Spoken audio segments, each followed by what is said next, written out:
se llamaban tierra adentro, la pampa y la cordillera, después fueron campo afuera, porque las palabras pesan, con esas cosas empiezan a vaciarnos las escenas. Ahora sí, ya estamos presentando al analista político Aurelio Argañarás, que hoy ha titulado su columna, para y vos que pensás, para Radio Tortuga 92.9, ¿cuál fue la clave de los países exitosos? Buen día, Aurelio, te decimos nuevamente. Buen día, ¿qué tal? Bien, bien, muy bien. Bueno, ¿cuál fue la clave, Aurelio?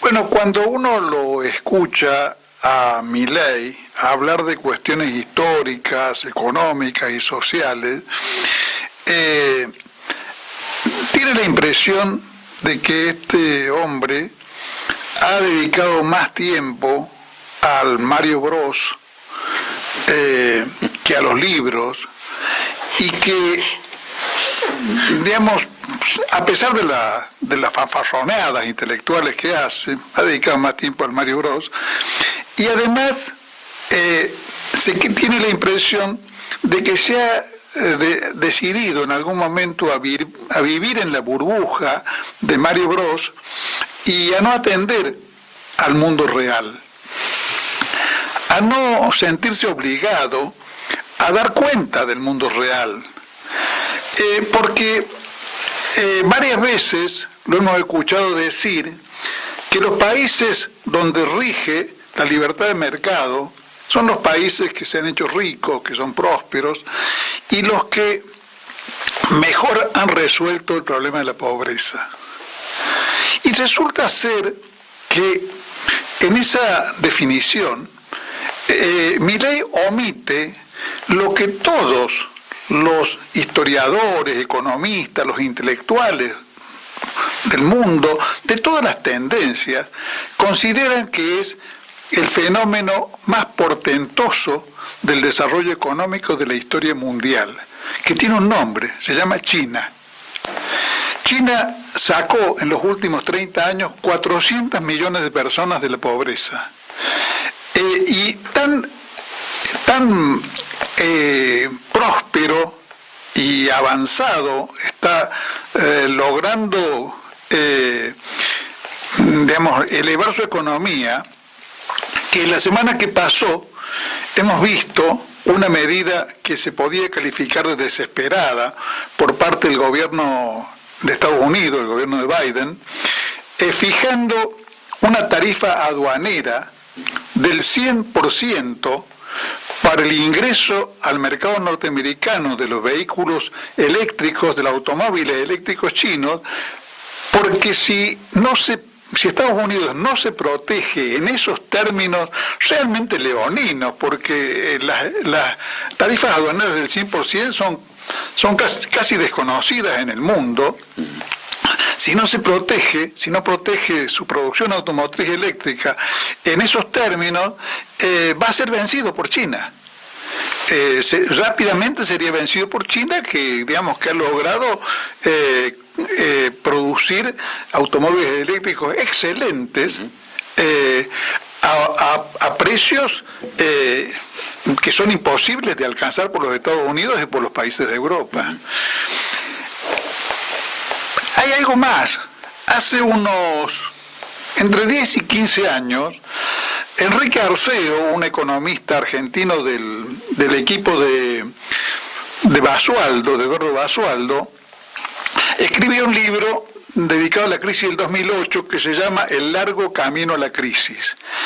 En ese libro tiene un capítulo dedicado a la transformación de China y señala que hasta ese momento China, valiéndose de que en los contratos con empresas internacionales obliga, para poder acceder al mercado chino, obliga a las empresas a transferir tecnología.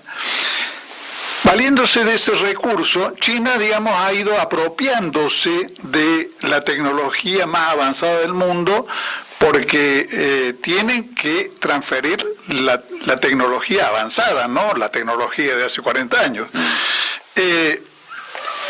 Pero dice Enrique Arceo que trata la cuestión con gran imparcialidad, con gran objetividad, pero, digamos, si bien China ha tomado toda esa riqueza tecnológica y científica y se ha apropiado de ella, no ha ingresado, dice Arceo, no ha ingresado todavía en el rango de los países que extienden la línea del conocimiento. O sea, que incorporan conocimientos científicos y tecnológicos nuevos. Bueno, eso que era cierto hace 10 o 15 años, dejó de serlo.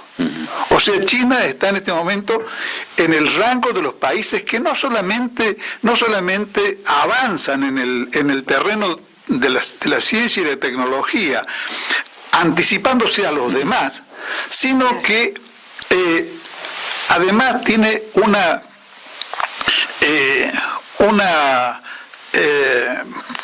propensión cada vez mayor a apropiarse de nuevos conocimientos en relación a la utilización de la física cuántica y de otras,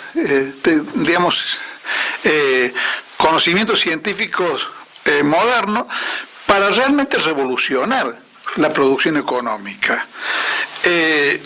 Bueno, una de las cuestiones en las que están empeñados actualmente es en la fabricación de un sol artificial.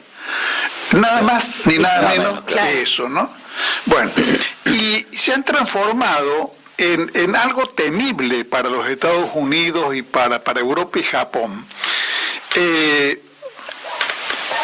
Con un avance en todos los órdenes, pero particularmente en esto a lo que hace referencia Milei, tramposamente, que es en el combate a la pobreza.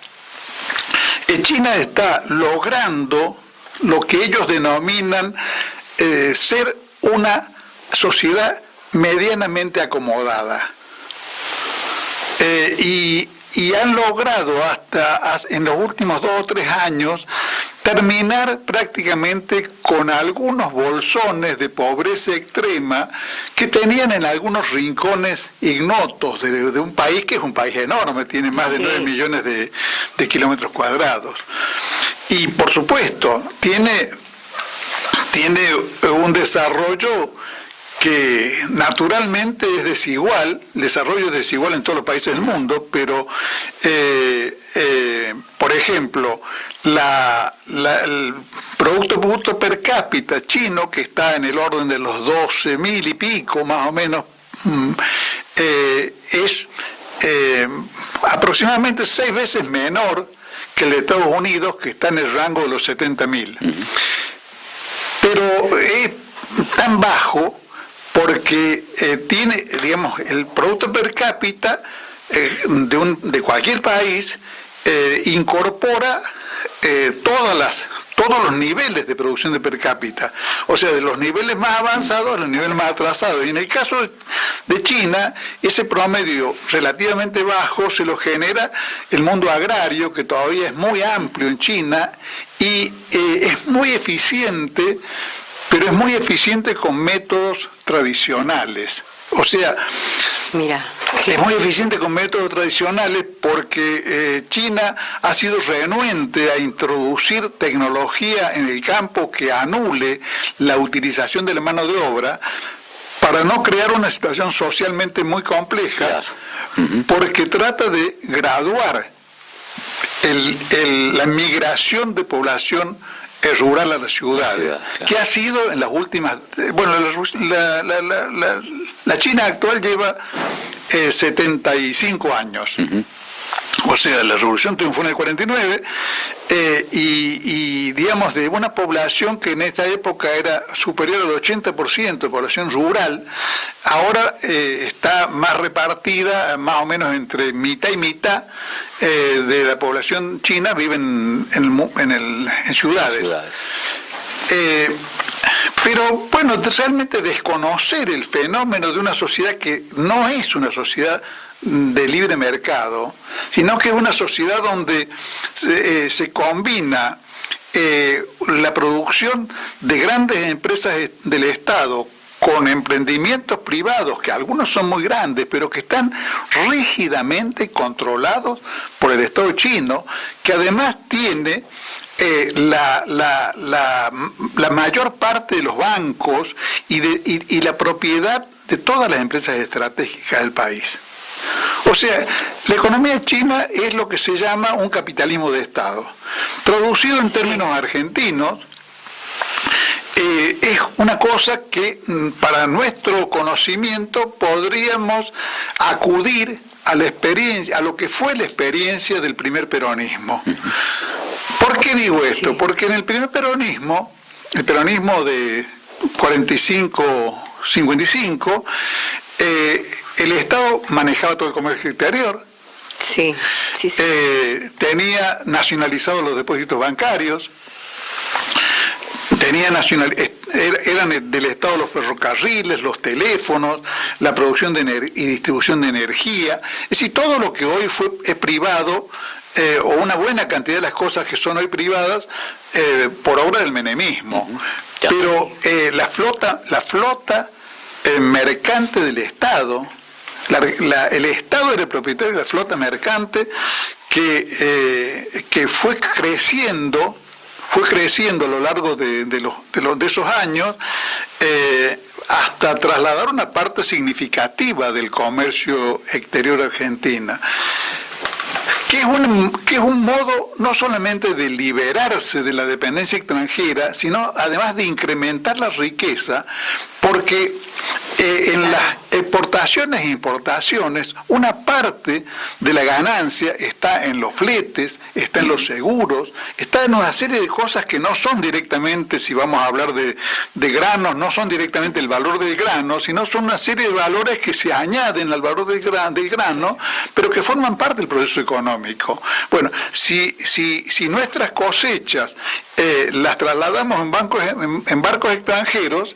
y perdemos el resultado de lo que importa ese fragmento del trabajo. En cambio, cuando lo hacemos en barcos propios, no solamente nos quedamos con esa utilidad, sino que además estamos generando trabajo argentino, porque los barcos argentinos tienen personal argentino. Claro, indudablemente, claro. Y eso tiene que ver con nuestra pobreza actual y con nuestras realidades de marginación social, porque para que el oyente tenga una idea, simplemente un indicio de una de las cosas por las cuales tenemos la cantidad de pobres que tenemos, con la destrucción de los ferrocarriles se perdieron nada más que con esos 70.000 empleos. 70.000. 70.000 empleos. 70.000 ferroviarios tenía el país cuando se privatizaron y se destruyeron los ferrocarriles. Que eso fue con Menem. Claro, fue con Menem. Sí. Y no tengo cifras de la Marina Mercante, pero también, obviamente, si teníamos una gran flota mercante, teníamos una población de marineros muy importantes. Si el país era dueño de los puertos, teníamos una cantidad de obreros portuarios importantes, y así.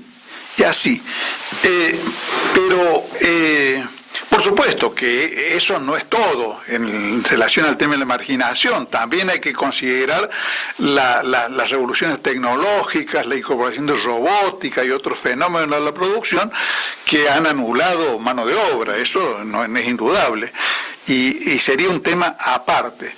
Pero lo que interesa acá es esta expresión absolutamente desquiciada e irreal de parte del presidente Milei sobre las condiciones por las cuales un país es exitoso, que distorsiona todo, hace que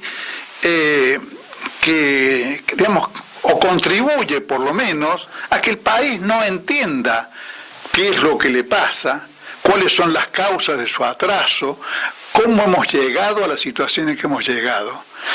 No hemos llegado a esa situación por una cuestión relacionada con la falta de libre mercado. Hemos llegado por una serie de fenómenos, entre los cuales está la destrucción de la Argentina que creó Perón, y que más o menos en línea general acabo de describir, con un añadido, los teléfonos del Estado, del tiempo de Perón, la flota mercante, el complejo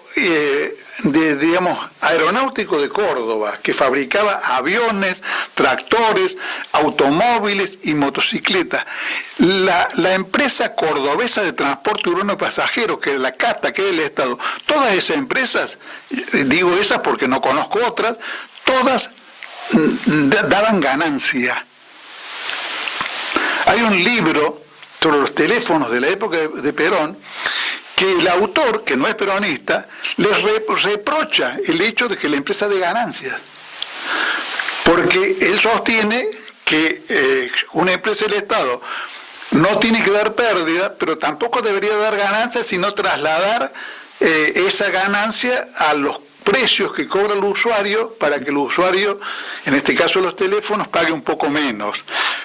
Pero más allá de esa opinión, que es discutible, porque una empresa, para reinvertir, en principio tiene que producir ganancias, claro.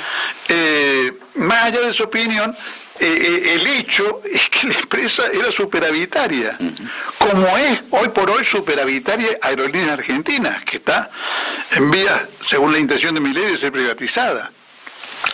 Aerolíneas no fue superavitaria durante un montón de años porque los españoles, cuando había sido privatizada, vendieron los aviones. La dejaron la empresa prácticamente sin ni un avión. Claro. Entonces no es que había pérdidas, es que había una cantidad enorme de dinero que era necesario disponer para reequiparla, que es una cosa distinta que perder plata. Bueno, ahora, si no es así, si no es el libre mercado, el libre comercio, lo que garantiza el desarrollo de los países, y si además los países que supuestamente que Milei toma como los supuestos modelos, como es el caso de Estados Unidos, resulta que hacen lo contrario de lo que dice Milei. Porque la Argentina tuvo que hacer una disputa diplomática para poder exportar limones a Estados Unidos. ¿Y por qué? Y porque los productores de limones de Estados Unidos lograron que el Estado, pusiera trabas a la importación de limones porque le iba a afectar el negocio. Limones. Sí. Un rubro absolutamente secundario. Los franceses defienden, los franceses y en general los europeos, hemos visto movilizaciones de productores agropecuarios europeos en estos últimos meses. Creo que son de público conocimiento. Sí. Lo hacen en defensa de la producción agrícola europea, porque la producción agrícola sudamericana es mucho más eficaz que la de ellos, mucho más competitiva, y si no le oponen barreras, destruiría la agronomía, la agricultura europea en general. Europea. Ahora, esos son los países serios, son los países que defienden sus producciones, que se cuidan del extranjero, que le ponen límites al extranjero, que pueden aceptar inversiones. No todas las inversiones extranjeras son malas, ni mucho menos, pero bajo determinadas condiciones. ¿Y por qué? Y porque en realidad lo que determina que un país llegue a ser exitoso o no, el destino que tiene el excedente económico. Es decir, el excedente económico, que es lo que un país logra producir y no necesita consumir, digamos en términos en criollo, la ganancia, digamos, ¿no? Sí. La ganancia puede ser reinvertida, ¿no? Para producir más, puede ser gastada, de una manera alevosa, puede ser derrochada, digamos, una palabra. Y este caso tiene mucho que ver con la Argentina, o puede ser fugada del país. Si lo que el país gana, empresas extranjeras o ciudadanos argentinos lo mandan afuera, los remiten al exterior, sacan esa riqueza del país, el país no puede crecer. El país no puede crecer. Y el secreto del crecimiento, de la multiplicación de la economía, está justamente en eso, en que el excedente sea usado productivamente y además de productivamente sea usado en los renglones donde más posibilidades tiene de reproducirse, de crear un círculo virtuoso, cosa que en la Argentina no ocurre. En relación al derroche, bueno, son famosas las anécdotas de los estancieros argentinos que se iban a pasar 1 año o 2 años a Europa con la vaca y todo, con la vaca y todo, y con toda la familia y hasta con los sirvientes, ¿no? Y que dilapidaban dinero en París, haciéndose famosos como los derrochones de la Argentina. Eran famosos en la Argentina, en Europa, por derrochar dinero. Bueno, y ese dinero lo sustraían a la posibilidad de tecnificar más los campos, de mejorar la producción, de ampliarla. Y a la larga eso determinó que la Argentina, que en la época del centenario de la Revolución de Mayo tenía más o menos 4 o 5 cabezas de ganado por habitante, tenga hoy 1 cabeza de ganado por habitante. Claro. O sea, haya 1 vaca por cada argentino, cuando en aquella época había 5 vacas por argentino.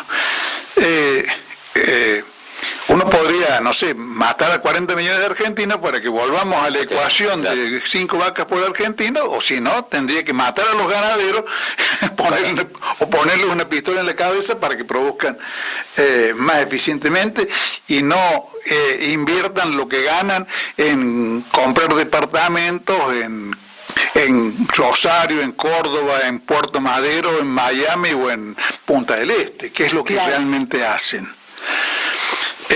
Bueno, un ejemplo, el ejemplo de China en ese sentido es categórico, pero tenemos un ejemplo muy modesto que no podemos todavía calificar como país exitoso, pero que siendo originariamente mucho más pobre que la Argentina, sin embargo se nos ha aproximado por tener un gobierno virtuoso, que es el de Bolivia. Bolivia tenía, Bolivia empezó a ser gobernada por Evo Morales, que por supuesto debe ser considerado un socialista cancerígeno, como dice Milei. Claro, ¿no? Claro, para Milei es un excremento. Sí. Claro. Comenzó a ser gobernada por Evo Morales en el 2006. Y en ese momento tenía una tasa de desocupación del 8,1%, y hoy, en el 2019, o sea, 13 años después, tenía una tasa de desocupación del 4,8%. Claro. La pobreza, en las estadísticas de Bolivia se llama la pobreza moderada, que es lo que acá llamamos debajo de la línea de pobreza, bajó del 60% al 36%. Claro. Uy, eso es un dato enorme. Sí. Claro, la Argentina creció. Por eso, pero revés. sí. La Argentina al revés creció. Sí. Acá bajó. Del 60 al 36. El índice de Gini, que es un índice que establece la diferencia entre la 10ª parte de la población más rica y la más pobre, bajó hasta un 20 veces más que el índice más pobre, que es una cosa que no había ocurrido nunca en Bolivia. Es el índice que mide la desigualdad. La desigualdad. ¿No? Claro. Bueno, los créditos para vivienda pasaron de 1.000 millones de dólares en el 2005 a 4.200 millones de dólares en el 2021. Y yo estuve en Bolivia hace 3 o 4 años y realmente una de las cosas que me asombró es la transformación del barrio del Alto, que era un barrio, una especie de villa miseria, gigantesca, con 1 millón de habitantes, y donde uno ve actualmente casas de, digamos, de material, de ladrillos, claro, digamos, casas absolutamente dignas, sí, y una población próspera. Claro, ahí está. Y que consume, que mueve la economía del consumo, ¿no? Claro, y que estamos hablando de una población, como el Alto se toma como si fuera una población distinta de La Paz, pero tomándola así sería la segunda ciudad de La Paz. Ah, bien. O sea, en volumen, claro, es una referencia importante. Pero además, Bolivia tiene una inflación anual del 4%. ¿Anual? Anual del 4%. Dios mío. Qué distancia. Una distancia enorme. Y el producto per cápita, en ese mismo ciclo, lo han logrado aumentar, que es también un índice de desarrollo, en un 360%. Claro. Y aún eso es...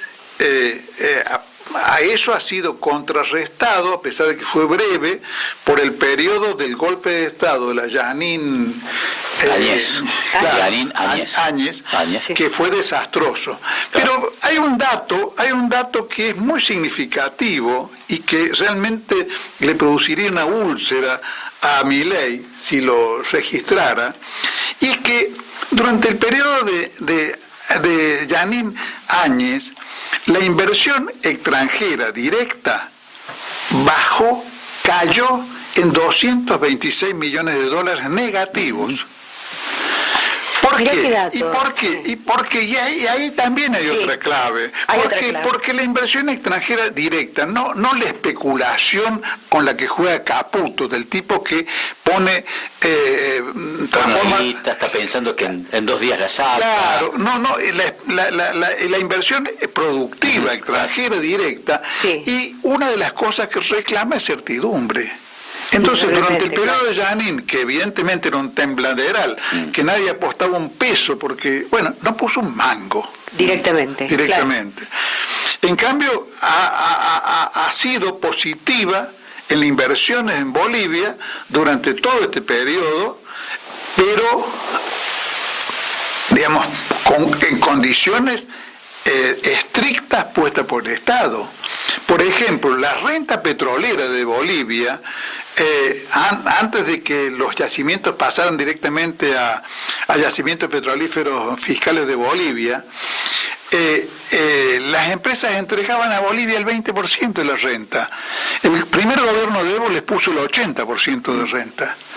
Y eso significó un boom de ingresos para el Estado, que permitió crear pensiones sociales, dar créditos de vivienda, todo esto.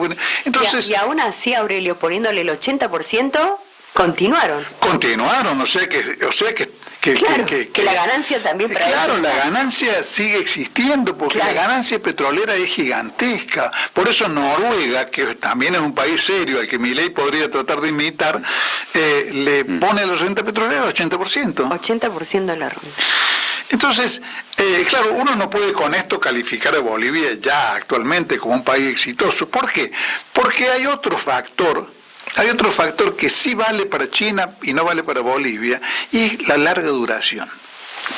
No se puede construir un país, en el caso de Bolivia, en 18 años. China lleva 75 años. Estados Unidos, entre el momento en que terminó la guerra de secesión y el norte industrialista derrotó al sur esclavista, y que también, como Milei, era librecambista, quería relaciones de librecambio con Inglaterra para venderle algodón y recibir la mercadería inglesa, cuando ocurrió eso, después de ese proceso de la guerra de secesión, Estados Unidos tuvo 7 décadas de desarrollo ininterrumpido, digamos, gobernado por los industrialistas del norte, y con un proteccionismo industrial férreo, que seguía la teoría de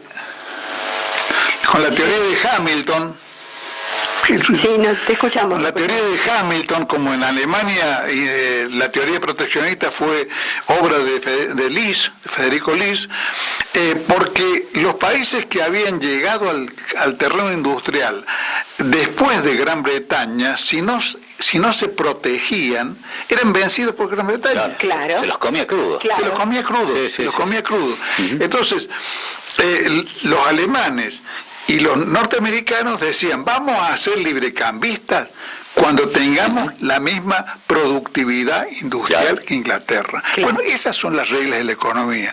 Ahora, claro, Milei sigue jugando con el Mario Bros, y mientras tanto la Argentina se va camino al abismo, porque ese es el... Y bueno, y esas cosas son fundamentales, que no que las entiendan solamente nuestros gobernantes, las tenemos que entender los ciudadanos comunes. Claro.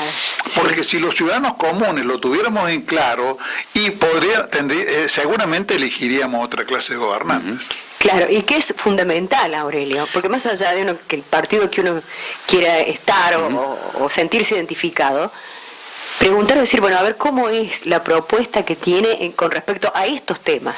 Es que estos son los temas decisivos. Claro. Estos son los temas Hay muchos temas que son importantes. Por ejemplo, fuera de la columna hablábamos de las cosas en las cuales se parecen la derecha europea con la derecha vernácula, y las cosas en las que no se parecen, porque la derecha europea o norteamericana es proteccionista, no es librecambista como Milei. Trump es un patriota, no es un vendepatria como Milei, aunque ambos simpaticen. Sí. Pero en tal caso lo que tienen en común es ciertas miradas sobre la familia tradicional, sobre las costumbres, sobre las creencias, la religión, el patriarcado. Pero sobre las cuestiones económicas están en las antípodas. En las antípodas. Totalmente. Y nosotros necesitamos en ese terreno más patriotismo que los Estados Unidos, porque somos más débiles. Indudablemente. Más nacionalismo, ¿no? ¿Cómo? Más nacionalismo. Más nacionalismo, claro. Milei encarna esta economía complementaria al imperio norteamericano. Digamos, como complemento, nosotros seríamos la colonia, digamos, ¿no? Y Milei nos lleva a ser Nigeria. Claro, el Níger. No a ser Canadá, no a ser Australia, nos lleva a Nigeria. A vender el litio como sin ninguna clase de transformación. Bolivia está empeñada en un proceso de transformación del litio en sociedades con los chinos y los rusos, que en ese sentido tienen otra. No es que sean digamos, gente de buen corazón. En la economía no hay gente de buen corazón. Igual que cualquiera. Claro, pero digamos, tienen una inclinación, una facilidad mayor para hacer negocios donde ambas partes ganen. Entonces, Bolivia eligió tratar con China y con Rusia para que el litio boliviano salga industrializado de Bolivia. Industrializado. Claro. Así. Entonces no es lo mismo. No es lo mismo vender cueros al extranjero que vender carteras para damas y camperas de cuero. Hay una gran diferencia. Trabajo, tecnología. Claro. Rentabilidad. Es virtuoso por todos lados. Sí, esas cosas son elementales, pero ha habido mucho machaque de nuestros economistas liberales para confundir a la población en estas cuestiones, y la verdad que las gestiones deficitarias de nuestros gobiernos nacionales y populares, también hay que decirlo, han contribuido a que estas cuestiones no se clarifiquen. En algún momento, con esto voy a cerrar, en algún momento en la Universidad de Chaco, Cristina dijo que en un encuentro que había tenido ella con Xi Jinping, el presidente chino, ella le comentó que en el 49 o en el 50, en los primeros años del 50, China pasaba epidemias de hambre y la Argentina estaba fabricando aviones a reacción. Y lo contó de una manera, digamos, no sé si inocente, no sé cuál sería el término adecuado, al auditorio universitario de Chaco que la estaba escuchando, y nos sintió necesidad de explicar por qué digamos, en el 50 las cosas eran así, y hoy la Argentina es un pobre país a la deriva y China es una potencia mundial. Bueno, creo que sería interesante preguntarse qué es lo que pasó, en un caso y qué pasó en el otro. Claro. Bien. Bueno, cerramos entonces acá. Gracias, Aurelio. Muchas gracias. Gracias a ustedes. Hasta el sábado que viene. Fingen errores ni entran en la discusión pensando que la nación es asunto de doctores. Si quiere ver un tilingo, métase un rato en un bar y escúchelos conversar de huelgas y obreros vagos, y no pagan ni su trago si el dueño no quiere fiar.